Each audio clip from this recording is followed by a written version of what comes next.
Hello everyone, in this video I will show you how to access UEFI BIOS system setup from Microsoft Windows. If you need to change the UEFI BIOS settings of your computer, in this guide we'll show you how to enter the UEFI firmware from Windows, turn on your computer.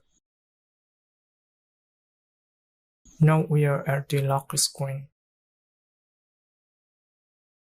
All we have to do, click on the power button, hold down the shift key on your keyboard and click on restart. If you are already logged into Windows, no problem. You can apply the same thing from the start menu. Once the computer will reboot and a new menu eventually appears.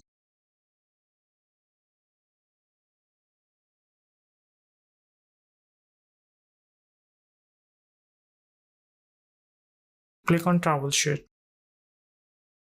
Click Advanced Options. Click UEFI Firmware Settings. Click Restart to confirm. Once you complete the steps, the device will restart and go into the UEFI firmware, allowing you to change advanced settings, such as to disable or enable secure boot, change boot order, set up a hardware RAID array, enable virtualization, and other settings depending on the motherboard support. If you have any questions about this, you can feel free to comment down below and I will try to answer.